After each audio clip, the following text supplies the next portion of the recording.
Number 10 क्या कह रहा है कि इसमें so that A union A intersection B equal to A intersection सी।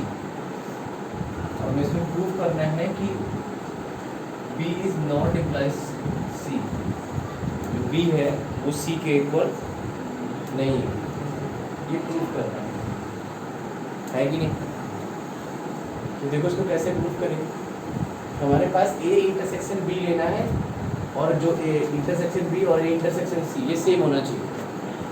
वो भी सेट ले लो, दोनों सेट से दिखा सकते हैं। ले लो कोई set A equal to 1 2 3,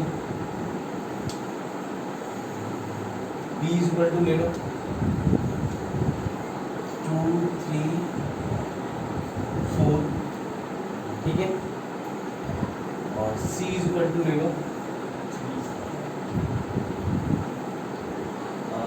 C equal to ले लो 2 3 5 6, ये ले लें। अब देखो ध्यान से कि इसका जो इंटरसेक्शन, अब देखो ए इंटरसेक्शन बी क्या आएगा, ए इंटरसेक्शन बी, ए और बी में कॉमन क्या है 2 और 3। फिर इसके बाद ए इंटरसेक्शन सी ले लो, ए इंटरसेक्शन सी लो, इसके साथ पहले इसके साथ लेना। ए इंटरसेक्शन सी में देखो क्या कॉमन है 2 और 3। यहाँ से दिख रहा है कि A intersection B is equal to A intersection C and B not equal to C, B C के इक्वल नहीं है, ये प्रूव करना था इसमें। दिख रहा है। नेक्स्ट देखो इसके बाद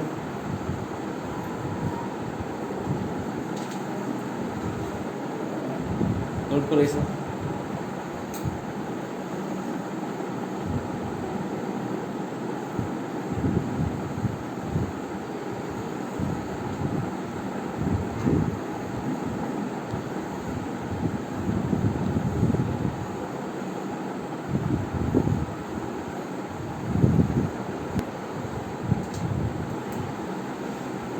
ये क्वेश्चन हमें दिखाना है, ये हमारे पास कंडीशन गिवन है, एक कंडीशन ये और एक कंडीशन ये।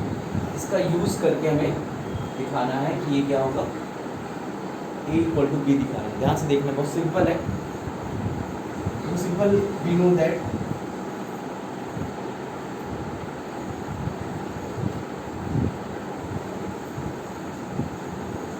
हमें पता है, इसमें एक फॉर्मूला मैंने बताया था कि A is equal to A intersection A union B या ए यूनियन एक्स ले लो, क्योंकि हमारे पास यहाँ पर एक्स है।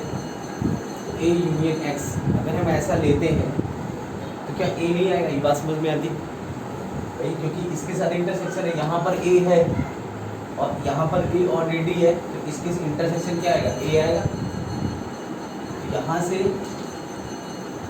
इसका अंदर इसका डिस्ट्रीब्यूशन है, डिस्ट्रीब्यूशन प्रॉपर्टी, इसको अंदर करेंगे तो डिस्ट्रीब्यूट करेंगे, अंदर का मल्टीप्लाई करेंगे तो क्या आ जाएगा?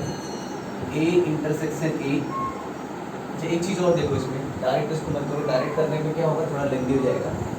इसको चेंज कर लेते हैं, ए यूनियन एक्स को क्या लिख सकते हैं, इसका यूज़ करेंगे तो जल्दी हो जाएगा, तो एक स्टेप एक्स्ट्रा करना पड़ेगा। तो ए यूनियन एक्स को हम लोग क्या लिख सकते हैं, बी यूनियन एक्स,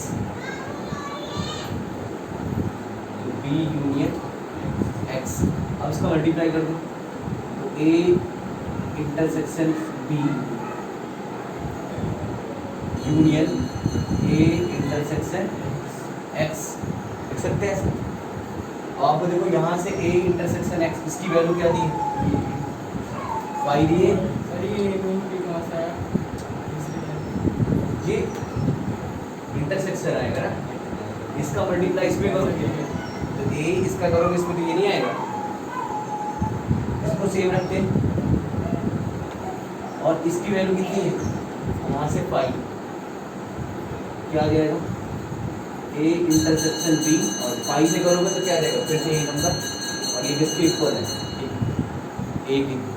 अब देखो ये ए के इक्वल है, इसका मतलब क्या हुआ, तो इसके इंटरसेक्शन में, इसमें तो ए है, ये डेफिनेटली ए होगा, और इस बी के अंदर भी ए के एलिमेंट होंगे, होंगे कि नहीं होंगे? इसका मतलब क्या हुआ कि ए कंटेन टू बी।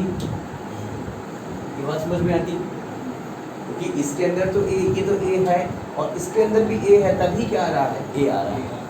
बात समझ में आ रही? सेम वे में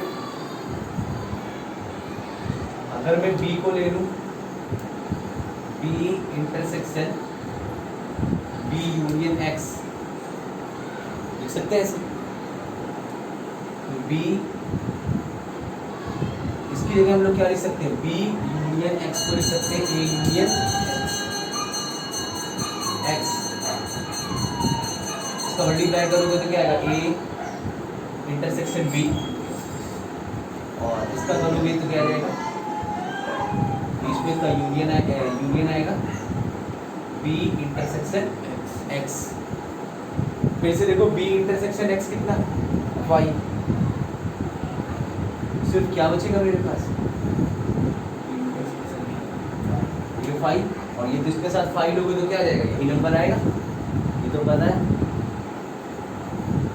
अब फिर से देखो वही कंडीशन आ गई कि अगर B आ रहा है इन दोनों का इंटरसेक्शन, तो B तो B है, इसका मतलब A के अंदर भी क्या है, B के एलिमेंट है, तभी B आ रहा है, इंटरसेक्शन में तभी B आ रहा है। इसका मतलब क्या है कि B is contain to A।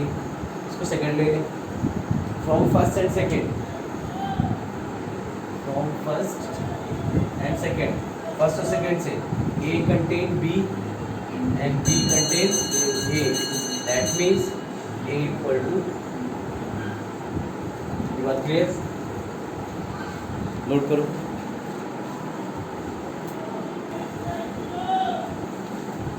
हमें ABC निकाल करना है, फाइंड करना है ABC, और ये सारे कैसे हैं, नॉन इन्फिनिटी। नॉन इन्फिनिटी का मतलब क्या है, इसके अंदर कुछ ना कुछ होगा, कोई ना कोई एलिमेंट एग्जिस्ट करेगा, ठीक है, और ABC निकलना है। देखो सिंपल सा है, अगर मैं A को ले लूँ 1 और 2, सिंपल एलिमेंट ले लें, B को ले लें 2 और 4, और C को ले लें 1 और 4। तो अब देखो यार, यहाँ से निकालते हैं पहले A intersection B, A intersection B क्या आएगा, 2 आएगा, दिस इज नॉट 5, 5 नहीं है, नॉन इम्पिटी है। नेक्स्ट इसके बाद B intersection C, B intersection C में क्या आएगा, 4, ये भी देखो नॉन 5 है, नॉन इम्पिटी है। फिर क्या ले लें, A intersection C, A intersection C लो क्या आएगा, 1, दिस इज ऑल्सो नॉन 5, और इसका A intersection B intersection C, क्या तीनों में कोई एलिमेंट है जो कॉमन है, कोई एलिमेंट नहीं है, क्या आएगा, 5। तो आप देख रहे हैं ये 5 आ रहा है, ये सारी कंडीशंस फॉलो कर रहा है, तो इसका मतलब ABC हमारा क्या होगा, ये A, ये B और ये C।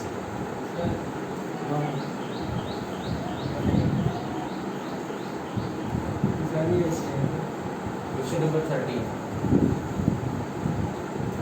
कह रहा है कि in a survey of 600 student in a class, sorry in a school, is 150 students were found taking a tea, and 2 to 5 taking coffee, and 100 were taking both tea and coffee, and find how many students were either tea or not coffee, ना ही neither tea और not coffee, ना ही T ले रहे हैं ना ही coffee ले रहे हैं, उसकी हमें फाइंड आउट करना है।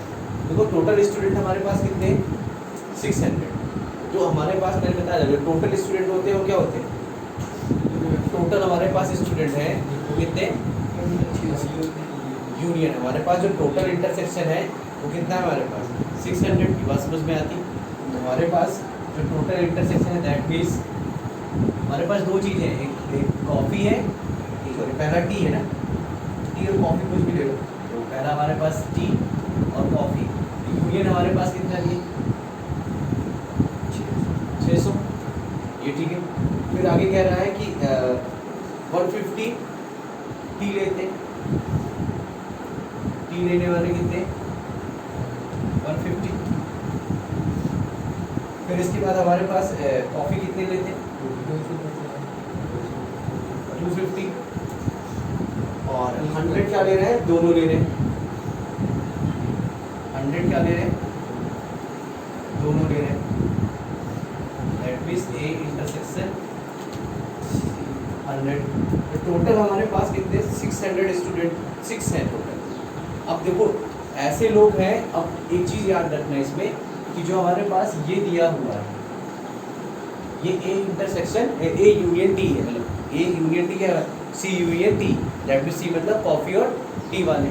लेकिन पॉसिबिलिटी क्या है, इसमें कुछ ऐसे होंगे कि क्योंकि इसने देखो बोला भी है कि इसमें कुछ ऐसे होंगे कि जो ना तो टी ले रहे हैं और ना ही कॉफ़ी ले रहे हैं, इनमें से कोई भी नहीं ले रहे हैं। इसका मतलब क्या है, इसके अंदर कुछ ऐसे लोग भी हैं जो कुछ भी नहीं लेते हैं। तो हमारे पास एक्चुअल में ये क्या है कि टोटल स्टूडेंट, ये बात समझना ध्यान से। इसको यूनियन इस कंडीशन में लिख सकते हैं। अगर ये यूनियन कब होता, यूनियन तब होता जब हम ये बोलता कि टोटल का टोटल कुछ ना कुछ ले रहे हैं। जैसे मैं बोलूँ एक सिंपल सा फॉर्मूला, जैसे सपोज करो 500 है, मैं बोल रहा हूँ इसमें से कुछ कॉफ़ी लेते हैं और कुछ कॉफ़ी कुछ टी लेते हैं। यूनियन निकालना है। हाँ, आप तो समझो कि इसको मैंने यूनियन क्यों हटा दिया, क्यों नहीं लिया, क्योंकि इसमें देखो सपोज करो 500 स्टूडेंट हैं, तो 500 स्टूडेंट में मैं बोल रहा हूँ इसमें कुछ क्या ले रहे हैं, कॉफ़ी ले रहे हैं, कुछ टी ले रहे हैं। तो आपका तब इस कंडीशन में क्या होगा, आपका सी यूनियन टी होगा, यही तो निकालना है। सी यूनियन टी होगा। लेकिन इसने बोला है कुछ ऐसे कैंडिडेट भी हैं जो इसके अंदर हैं जो ना टी ले रहे हैं ना कॉफ़ी ले रहे हैं। इसका मतलब क्या हुआ कि इसमें कुछ ऐसे कैंडिडेट हैं जो कुछ भी नहीं कर रहे हैं। तो इसमें से हम इसको यूनियन, तब हम इसको यूनियन नहीं ले सकते। तब हमारे पास टोटल स्टूडेंट हैं और हम इससे क्या करेंगे, यूनियन निकालेंगे और टोटल में से माइनस कर देंगे। तो जो कॉफ़ी ले रहे हैं सारे वो हट जाएंगे और जो कुछ भी नहीं ले रहे हैं ना टी या कॉफ़ी वो वाले बच जाएंगे। फिर से एक बार, इसमें हम लोग इसको यूनियन क्यों नहीं ले रहे हैं, यूनियन इसलिए नहीं ले रहे हैं क्योंकि इसके अंदर ऐसे स्टूडेंट हैं जो कॉफ़ी भी लेते हैं, टी भी लेते हैं और दोनों भी लेते हैं। कुछ ऐसे हैं जो कुछ नहीं लेते हैं।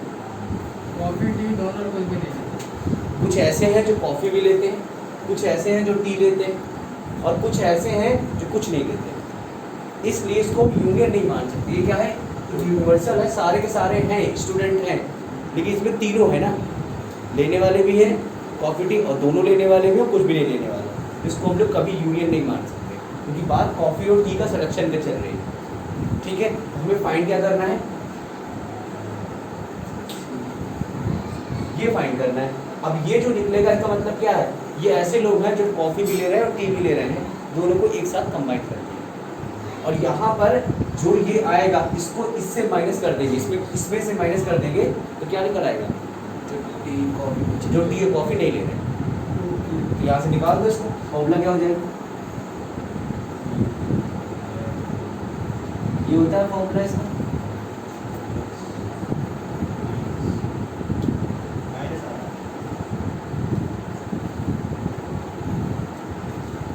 ये बात समझ में आ रही है ना कैसे क्यों किया। रख दो यहाँ से वैल्यू, एन की वैल्यू कितनी 150, इसकी टी की सी की कितनी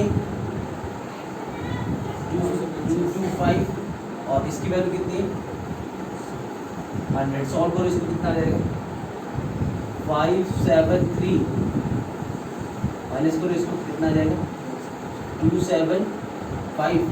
तो हमारे पास कितने, अब ये ऐसे कैंडिडेट हैं जो दोनों ले रहे हैं, दोनों लेने का मतलब यही है जो टी भी ले रहे हैं और दोनों भी ले रहे हैं, सारे के सारे कंटेन हो गए।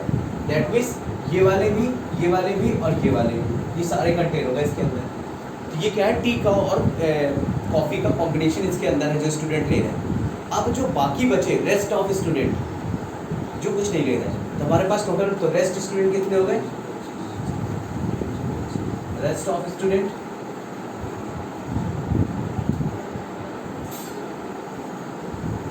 दैट मीन्स जो टोटल हमारे पास थे 600 जो ना ही कॉफ़ी ले रहे हैं, ना ही कॉफ़ी ले रहे हैं और ना ही टी ले रहे हैं, ये कोई कुछ भी नहीं ले रहे हैं। ये तो बचे 600 माइनस 275 275 माइनस कर दिए, कितना आ जाएगा 5, और इधर कितना आएगा 325 जो है ये ना तो कॉफी ले रहे हैं और ना ही टी ले रहे हैं। बात समझना है कि इसमें कि हमने इसको यूनियन क्यों नहीं सपोज करा, क्योंकि ज़्यादातर आप देख लो जब भी टोटल दिया होता है तो हम लोग यूनियन ले लेते हैं, बट समझना है यूनियन क्यों नहीं लिया, क्योंकि इसमें आपकी पूरे के पूरे इंक्लूड नहीं हो रहे हैं। जैसा कि मैंने इसमें बताया था कि अगर बोले कि कुछ टी ले रहे हैं कुछ कॉफ़ी ले रहे हैं तो आप इसको यूनियन मान लो, लेकिन इसमें अगर ऐसे बोल दें कि कुछ ऐसे कैंडिडेट हैं जो टी कॉफ़ी ले ही नहीं रहे तो अब आप इसको यूनियन नहीं सपोज करो, ठीक है।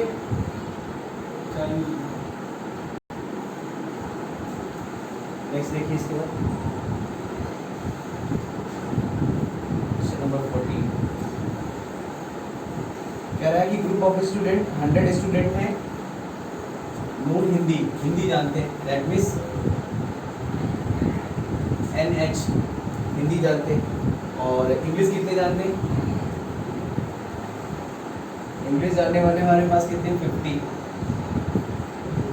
और जो हिंदी और इंग्लिश दोनों जानते हैं, और हमें ऐसे निकालने हैं जो टोटल स्टूडेंट कितने थे जो इसमें ग्रुप में थे,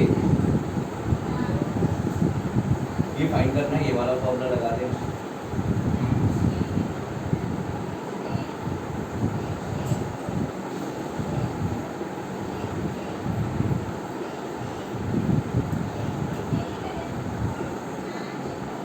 ये वाला फॉर्मूला लगा देना है, केवल वैल्यू पुट कर देनी इसमें।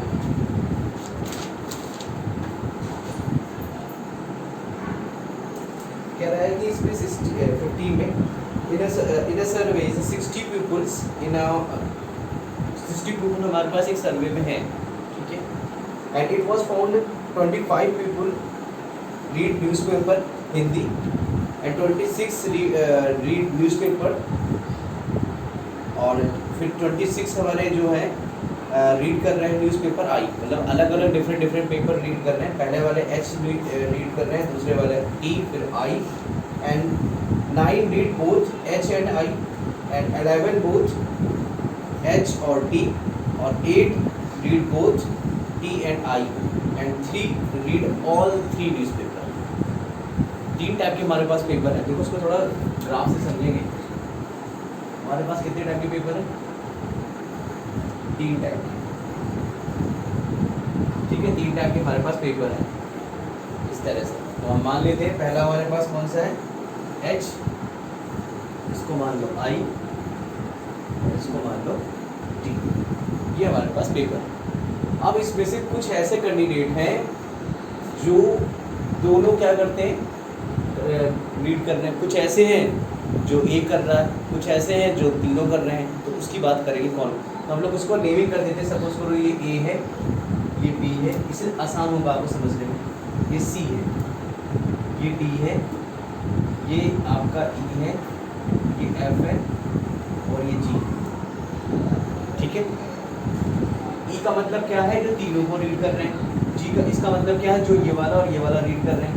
तो इसमें देखो हमने बताया था ना कि इसमें इंटरसेक्शन और यूनियन क्या होता है, तो ये सारे हमने क्या करे बाउंडेशन कर दी, सबका अलग अलग पार्ट देख लिया। अगर हम बात करें फर्स्ट वाले, तो फर्स्ट वाला देखिए क्या दिया है, हिंदी जो है, हिंदी जो रीड करने वाले लोग हैं वो कितने, हिंदी रीड करने वाले कितने 25। अब देखो 25 हैं तो 1 2 3 4 ये सारे हो गए, इसका सम क्या होगा 25 होगा, that means A plus F plus D plus E equal to 25। ये बात समझ में आती, क्योंकि अगर मैं H की बात कर रहा हूँ तो H में सारे आ जाएंगे ये पूरा, ये ठीक है। नेक्स्ट इसके बाद अगर मैं I की बात करूँ, I कितने हैं, I रीड करने वाले कितने 26, तो क्या हो जाएगा F plus E plus F plus E plus G plus B कितना है, देखो I वाले कितने हैं, I वाले हमारे पास 26 है, 26, ये ठीक है, देखते हैं ना 26। देन इसके बाद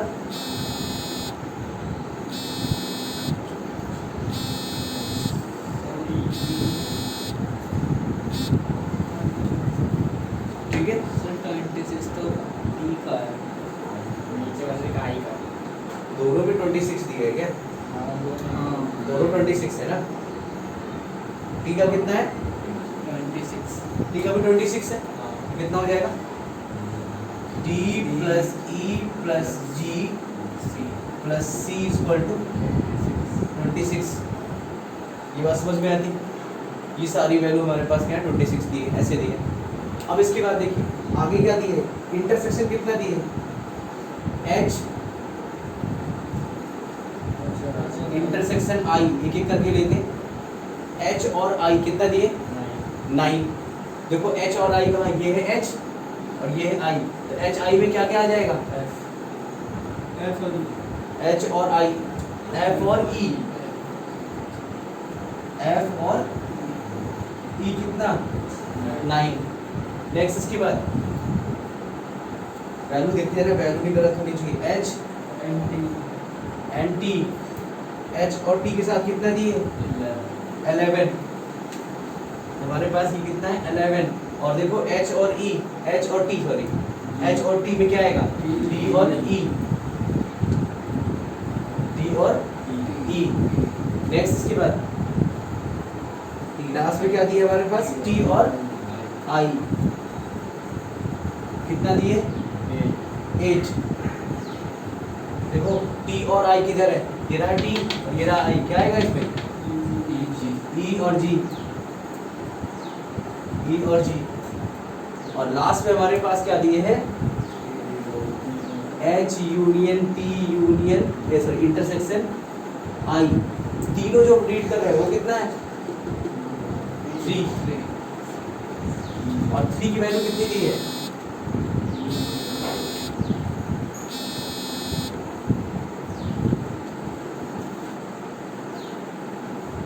इसकी वैल्यू कितनी दी है? 3 दी है। ठीक है, अब यहां से हमारे पास ये सारी वैल्यू निकल आई। अब देखो इसको कैसे निकालेंगे, ध्यान से देखिएगा इसको। ये सारी वैल्यू हमारे पास आ गई। अब देखो ई की वैल्यू कितनी है हमारे पास? हमें ऐसे निकालना है एटलीस्ट जो कि सारे के सारे न्यूज़पेपर, एटलीस्ट पेपर कम से कम एक पेपर पढ़ता हो, कम से कम। तो देखो यहाँ से तो इसकी वैल्यू कितनी? ई। अगर इसको कोई नेमिंग कर दो, first second third fourth fifth 6 7 ये है। अब देखो अगर ये फ्रॉम 7 एंड 6, 7 और 6 से देखें, अगर ई की वैल्यू 3 है तो यहाँ से जी की वैल्यू कितनी आ जाएगी? तो ई की वैल्यू कितनी? 3। जी की वैल्यू कितनी आ गई? 5। बस समझ में आती? इसके बाद देखो फ्रॉम 6 और 5 सॉरी 7 और 5, 7 और 5 ले लो। 7 5 से देखें, इधर 3 है तो इधर रखेंगे तो कितनी आ जाएगी डी की वैल्यू?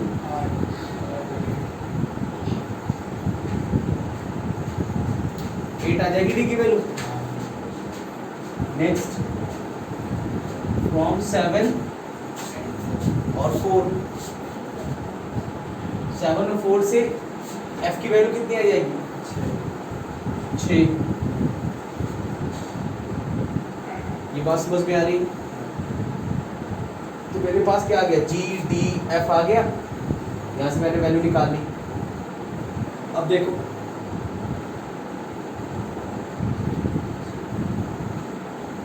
मेरे पास क्या क्या आ गया? जी आ गया, डी आ गया, एफ आ गया, ई आ गया, ये सारे आ गए। अब देखो अगर मैं फर्स्ट वाले में रख दूँ जी डी ई मेरे पास है, फ्रॉम फर्स्ट से ये वैल्यू रख रहे हैं तो ए प्लस एफ की वैल्यू कितनी आएगी? 6। डी की वैल्यू कितनी है? 8। जी की ई की वैल्यू कितनी है? 3 equal to 25।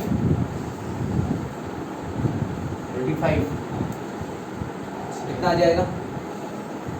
A equal to कितना आ गया? 7 आ जाएगा। ठीक है सर, 14 और 3 17। आगे 8 है। 8 आएगी, गलत बोल रहा हूँ, गलत मत करो। 8 आएगी, तो ए की वैल्यू कितनी आ गई? 8। हमारे पास ये आ गया। अब बचा बी। देखो बी इसमें रखते, इस वाले में। तो हमारे पास एफ ई जी, जी भी है ना हमारे पास, रख दो। फ्रॉम सेकंड से देखो एफ की वैल्यू कितनी? 6। ई की वैल्यू कितनी? 3। जी की वैल्यू कितनी? 5। और बी की वैल्यू नहीं पता, तो बी को बी रखो।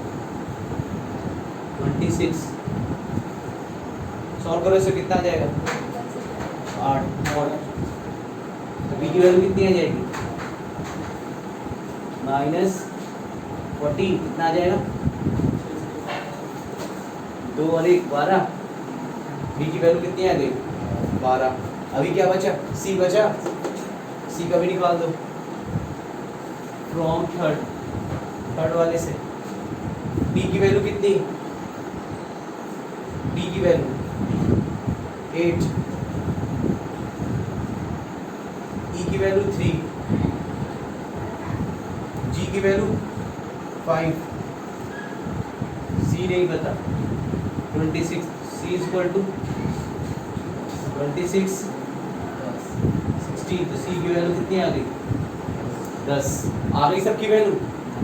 अब बोला उसने एटलीस्ट, कम से कम एक न्यूज़पेपर पढ़ता हो ना, एटलीस्ट पूछा है ना, देखो एटलीस्ट है, एटलीस्ट एक पेपर निकालना है। तो एटलीस्ट एक पेपर पूछा है तो निकाल दो, सबका सब निकालना पड़ेगा। हमारे पास इस पर सबका सब निकाल दीजिए भाई, देखिए ऐसे। तो एटलीस्ट निकालना है, तो यहाँ लिख दे रहा हूँ एटलीस्ट 1 न्यूज़पेपर।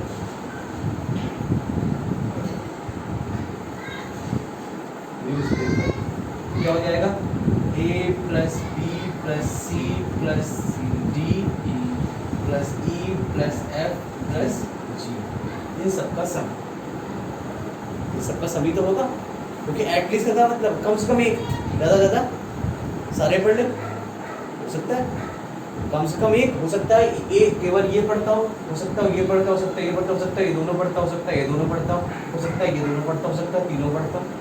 पॉसिबिलिटी तो सभी है ना, रख दो फिर। ए की वैल्यू कितनी है? एक करके बताओ। 8। फिर बी की वैल्यू 12। सी की वैल्यू 10। डी की वैल्यू 8। ई की वैल्यू 3। एफ की वैल्यू 6। जी की वैल्यू 5। और वो प्लस इसे कितना आ जाएगा? 42। सही प्लस करना, गलत नहीं करना। कितना आएगा? गलत मत प्लस करना। हाँ 42 और सही आ रहा है? आ रहा है 52? नहीं आ रहा? भाई देखो यहाँ से प्लस करते हैं। 12 8 20 हो गया। 20 और 10 30। 30 और 8 कितना हो गया? 38 और 9। 38 9 कितना हुआ? 47 और 5। तो ऐसे कितने होंगे? एटलीस्ट 52 पीपल्स होंगे जो दोनों न्यूज़पेपर पढ़ेंगे। ठीक बात।